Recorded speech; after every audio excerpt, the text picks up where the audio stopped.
Life for हुम, जिंदगी किसके लिए है? जो जीना चाहता है। जीना कौन चाहता है? Who wants to achieve something great in his own life. जो कुछ बड़ा अपने लाइफ में करना चाहता है या कुछ बड़ा कुछ सोचा है उस पर चलना चाहता है, तब उसके मन में इंटरेस्ट रहेगा चलने के लिए। तब उसके अंदर ही अंदर एक वॉइस निकलते रहेंगे कि हाँ तुझे बढ़ना है क्योंकि तू सही रास्ते पे है। ठीक है। अब ऐसा नहीं है कि आप खेल रहे हो या फिर कुछ अलग ही कर रहे हो और माइंड कहीं और ही है। ठीक है। तो ज़िंदगी किसके लिए है? जो कुछ समथिंग अचीव करना चाहता है अपने लाइफ में। ठीक है। उसके लिए ज़िंदगी है, उसके लिए इंटरेस्ट है ज़िंदगी में। लेकिन उसके लिए नहीं है जो कुछ चाहता ही नहीं है। मतलब वो कुछ ज़िंदगी से चाह ही नहीं रहा है। वो मतलब जैसा भी चल रहा है ज़िंदगी चलने दो भाई। थोड़ा मोड़ा कहीं से भी इंटरेस्ट आ रहा है, थोड़ा सा कहीं से भी अच्छा लग रहा है तो अच्छी बात है, और नहीं है तो पड़े रहो। फिर ढूंढो कि कहाँ से इंटरेस्ट आ सकता है, कहाँ से मज़ा मिल सकता है, ढूंढो फिर। और वही लोग गलत रास्ते पे जाते हैं। Who wants to achieve something, किसके जो कौन गलत रास्ते पे जाते हैं? जो ऐसा अचीव करना चाहते हैं जो दुनिया के नज़रों से गलत है। उनमें उनका फिर इंटरेस्ट बढ़ने लगता है, उसके पीछे फिर वो जाने लगते हैं। तो ज़िंदगी उसके लिए नहीं है। ज़िंदगी किसके लिए है? जो कुछ बड़ा चाहता है अपने ज़िंदगी से और उसके लिए काम कर रहा है। एक इस सिनेरियो को, क्योंकि बाद में पता चलने वाला है, बाद में सबको पता चल जाएगा कि आप क्या थे ज़िंदगी में। ऐसा नहीं है। ठीक है। आपको तो अफसोस होगा ही, बट सबको भी पता चलने वाला है कि आप क्या थे। कैसे? एक स्टोरी के थ्रू इसे समझाऊंगा। एक स्टोरी के थ्रू कि एक स्टोरी है जिसमें एक डेड बॉडी को ले जाया जाता है। 4 लोग उसे कंधा देते हैं और एक पंडित जी होते हैं। वो सारे उनके पीछे एक कॉमन सा वर्ड, राम नाम। तो जब वो काफिला चल रहा होता है, बहुत रास्ते से गुजर रहा होता है, तो उसमें से एक बच्चा ध्यान से देखकर उस काफिले को पंडित जी के पास जाता है और कहता है धीरे से, पंडित जी, ये जो इंसान को आप ले जा रहे हो ना, जो ऊपर पड़ा हुआ है, जिसे 4 लोग पकड़ के ले जा रहे हैं, बहुत बुरा इंसान था, बहुत बुरा इंसान था। तो पंडित जी सोचते हैं, अरे इसे तो ये कोई रिलेशन का नज़र नहीं आ रहा है, ये तो हमारे काफिले से आ नहीं रहा था, मतलब हमारे साथ चल नहीं रहा था, फिर इसे कैसे पता? तो बहुत सोचने के बाद, कि आज तक मैंने इतना नहीं पढ़ा है कि किसी के डेड बॉडी को देखकर, उसके उस काफिले को देखकर बता दूं कि वो कैसा इंसान था, पहले उसने क्या क्या किया।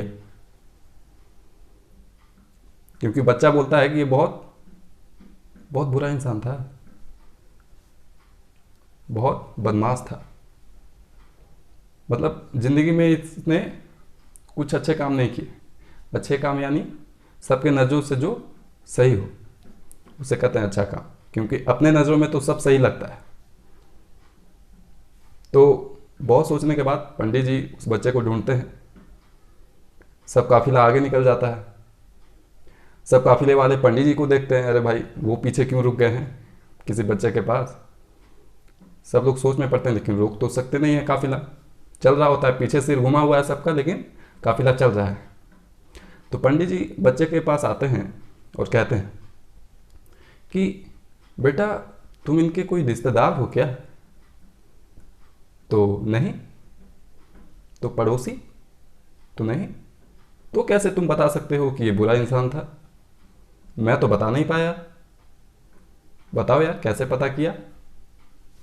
तो उसने बहुत सिंपल सा कहा, ये सिंपल तो है पंडित जी, आप इनके काफिला को देखो, यहीं से देखो, आप पीछे हो ना मेरे साथ, यहाँ से देखो काफिले को, क्या नज़र आ रहा है? तो कहता है कुछ तो नहीं नज़र आ रहा है, जैसे जा रहा है वैसे राम नाम सत्य करके सब जा रहे हैं। तो बच्चा बोलता है कि मेरी नज़र उसे देखो। तो बोलता है पंडित जी तुम ही बताओ, मुझे नहीं समझ में आ रहा है कि तुम्हारे नज़र में क्या दिख रहा है, मेरे नज़र में क्या है। तो पंडित जी से बोलता है कि जो काफिला चल रहा है, जो पीछे लोग जा रहे हैं, उस काफिले जो डेड बॉडी है उसके पीछे से, क्या वो भी राम नाम सत्य है बोल रहे हैं? 100% नहीं, 20% बोल रहे हैं। और 20% कौन है? जिनको मजबूरी में बोलना पड़ रहा है, जो डेड बॉडी को उठाए हैं। और जो पीछे हैं वो लगे हुए हैं, क्या भाई जी आपका बाल बच्चा पढ़ रहा है कि नहीं पढ़ रहा? पढ़ रहा है। मेरा बच्चा तो पिछले वाला टेस्ट में बहुत बढ़िया मार्क्स लाया था, सोच रहे हैं उसको डॉक्टर बनाने के लिए। ऐसे बात कर रहे हैं एक दूसरे से। तब जी क्या हाल चाल है, और बताइए कैसा चल रहा है आपका? तो बोला पंडित जी तो इसे क्या? तो इसी से पता चल जाता है कि उस बंदे के जाने में किसी का कोई लॉस नहीं गया, किसी का इंटरेस्ट नहीं था, किसी का उस पर कोई प्रभाव नहीं था, कोई इमोशंस नहीं जुड़े थे, उसके परिवार वाले ही कोई वैल्यू नहीं। देख लो, तो जब मरने के बाद इसके साथ कोई वैल्यू नहीं है, तो ये जिंदा होगा तो क्या वैल्यू होगा इसका? क्या किया होगा इसने? जो इसको आज रोने वाले भी तो छोड़ो, ठीक से राम नाम सत्य भी बोलने वाले नहीं है, सब अपने में लगे हुए। तो इसे पता चलता है कि जब मरने के बाद इसे कोई इज्जत नहीं मिली, तो ये जिंदा में क्या करता होगा, क्या किया होगा ये जिंदा में? सोचो, आप ही सोचो। तब पंडित जी को समझ में आता है, बंदा बच्चा सही बोल रहा है, ये तो बात सही है। तो समझे कि अब आप बच के नहीं निकल सकते। कुछ गलती करो तो, अपने जिंदगी में कुछ नहीं करो तो बच के नहीं निकल सकते। मरने के बाद भी आपको कोई दुआएं देने वाला नहीं है, समझे? वो भी 4 लोग जो कंधे उठा रहे हैं, वो भी मजबूरन में उठा रहे हैं, क्योंकि उन्हें रिश्ते का एक बोझ पड़ा हुआ है उन पर। रिश्ते नहीं रहते तो वो भी नहीं उठाते।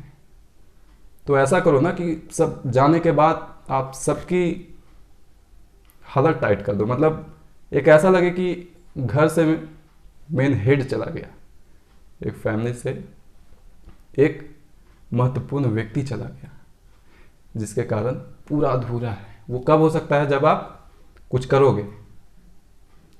करना मतलब जो दुनिया के नज़रों में सही है, आपके नज़रों में नहीं। ये ध्यान देना, ये जो लाइन मैं बार बार बोल रहा हूँ उसको ध्यान से समझना कि जो आपके नज़रों में सही हो उसे मत करना, जो दुनिया की नज़रों में सही है उसे करना। तब आपके मरने के बाद 4 लोग रोने वाले भी मिलेंगे, ठीक है? 4 लोग इज्जत भी देने वाले मिलेंगे। ऐसा मत करना कि सब सिर्फ रिलेशन की वजह से आपके काफिले में जा रहे हैं।